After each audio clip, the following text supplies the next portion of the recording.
भागीदारी बनती है वो सब मिल जानी चाहिए। और ऐसी व्यवस्था बनाने के लिए एकमात्र विकल्प अहरा नेशनल पार्टी एएनपी जो मानवीय मूल्यों पे काम करती है, इंसानियत और ह्यूमैनिटी पे काम करती है। ये मतलब है जर्नलिस्ट महोदय के जिस समुदाय को क्षुद्र कहा गया, सदियों से गुलाम रखा गया और उनके साथ जुल्म और सितम किया गया, उत्पीड़न किया गया, शोषण किया गया, भेदभाव किया गया, समाज से दूर रखा गया, छुआछूत और बंधुआ मजदूर रखा गया और नारी को जो है आग में जलने पे मजबूर किया।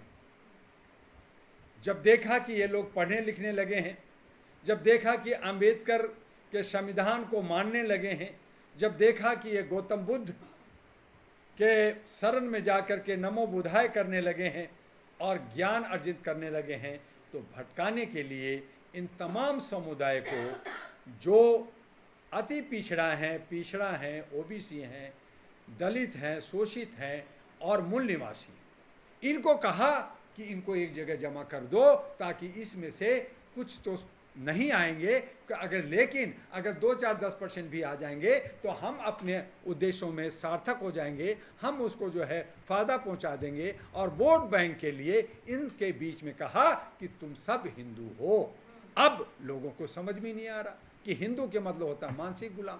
पहले भी क्षुद्र गुलाम और हिंदू भी गुलाम और पिछड़ा भी गुलाम, मूल निवासी भी गुलाम, तो वो गुलाम की परिपाटी है, बस टैग बदल दिया गया है, टैग बदल दिया गया है। अब उसको जो है एक नया कपड़ा पहना दिया जा रहा है कि भैया अब हम तुम्हें क्षुद्र नहीं कहेंगे, हम तुम्हें दलित नहीं कहेंगे, हम तुम्हें पिछड़ा नहीं कहेंगे, हम तुम्हें हिंदू कहेंगे। तो उससे उनका कई जो है मकसद पूरा होता है। एक तो मकसद ये है कि वोट बैंक मिल जाता है, दूसरा जो आरक्षण की मांग करते हैं कि देखो भाई हिंदू बना दिया तो तुम तो सब हो गए, अब हमारे जात में आ गए, हमारे समुदाय में आ गए, तुम भी मनोवादी हो गया, तो तुम आरक्षण क्यों मांग रहे हो, मत मांगो। तो वहाँ भी तोड़ रहे हैं, उनके हक अधिकार को छीन रहे हैं, उनकी भागीदारी को छीन रहे हैं, उनकी हिस्सेदारी को छीन रहे हैं। और फिर कहा कि लड़ाओ किससे, लड़ाई नहीं होगी तो मज़ा कैसे आएगा। तो कुत्ते कुत्ते की लड़ाई करानी है, बिल्ली बिल्ली की लड़ाई करनी है और जो है मुर्गा मुर्गी की लड़ाई करनी है। तो कहा कि मुसलमान को एक तरफ करो, मुसलमान और हिंदू कर दो। तो मुसलमान को एक तरफ कहा, क्योंकि वो कम है वोट नहीं देंगे कोई बात नहीं, लेकिन मुसलमानों को भी तोड़ेंगे। तो वहाँ क्या किया, वहाँ किया सुन्नी, शिया, पासमानदा और अन्य तरह से बरेलवी और अहमदिया, इस तरह से उनको भी तोड़ रहे हैं, उनको भी अति पिछड़ा ओबीसी और जो है अल्पसंख्यक कह रहे हैं। तो वहाँ भी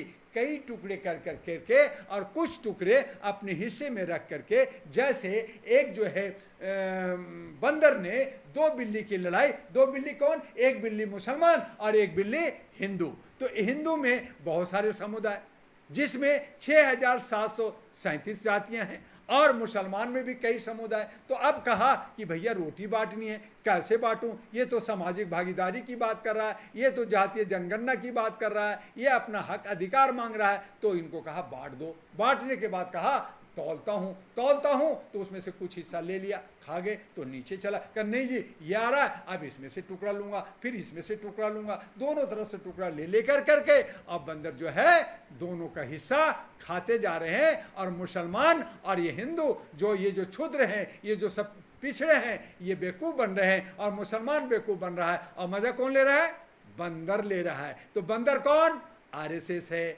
बीजेपी है और कांग्रेस का ही बेटा है। तो कांग्रेस का ही बेटा के मतलब है कभी बाप रहा इसी का। तो कांग्रेस, बीजेपी, आम आदमी पार्टी अब बीजेपी के शरण में चला गया है, बाकी पार्टियां शरण में चली है। लोग दबे जवान से बोल रहे हैं, कुछ लोगों को डर है कि कहीं अरेस्ट ना हो जाऊं, कहीं मेरे पिछवाड़े पे डंडा ना पड़े, कहीं मेरा चैनल बंद ना हो जाए। तो कुछ लोग डर के सहम के बात कर रहे हैं, लेकिन दुआ को परवाह नहीं है। जेल भेजना जेल भेज दो, पिछवाड़े पे मारना पिछवाड़े मार दो, हो, जब तक मैं जिंदा हूँ सच का साथ दूंगा, मानवता का साथ दूंगा।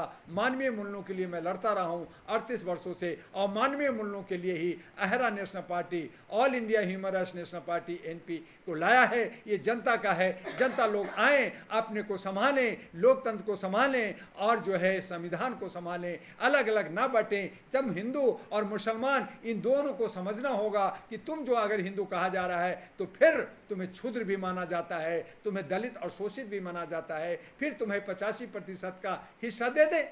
हिस्सा 85%, मुसलमान लोग मान लो 15, तो खत्म कहानी।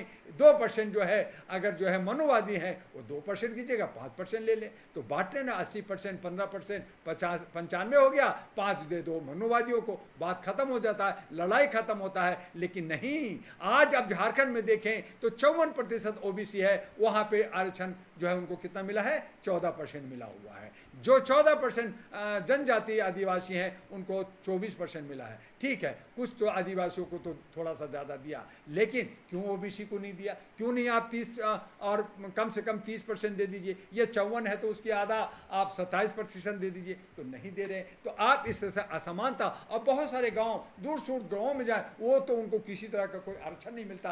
आज जो बहुत सारे जो गरीब हैं और वो गरीब से अमीर हो गए, आरक्षण से वो अमीर हो गए हैं, वो मनोवादी हो गए, उनको आरक्षण से बाहर किया जाए। और यही सुप्रीम कोर्ट ने क्रीमी लेयर का लाया, तो उस हालत में हम उनका समर्थन किया कि हाँ ठीक है कि जो अमीर हो गया वो मनोवादी हो गया, वो स्वर्ण हो गया, जो गरीब है वो दलित है, शोषित है, पिछड़ा है, अति पिछड़ा है, उनका हिस्सा मिलना चाहिए। तो ये सारी चीज़ें आपको समझना होगा, और इसीलिए इनको जो है ये आरएसएस बड़ी बखूबी इनको जोड़ने के लिए, जिस तरह से कहा जाता है कि जो लोग परियार को मानते हैं, जो लोग अम्बेडकर को मानते हैं, जो लोग लोहिया और कर्पूरी ठाकुर और काशीराम को मानते हैं, वो लोग कहते हैं धर्म कर्म मत करो, पूजा पाठ मत करो, जल चढ़ाओ मत चढ़ाओ। लेकिन फिर भी चूंकि आस्था है, आस्था के नाम पर, डीजे के नाम पर, जल चढ़ाने के नाम पे 3-3, 4-4 करोड़ रुपया खर्च करते हैं, चूंकि वो आस्था है। आज हमारा नवरात्रा चल रहा है, हर आदमी आस्था में डूबा हुआ है। फिर दिवाली आएगा,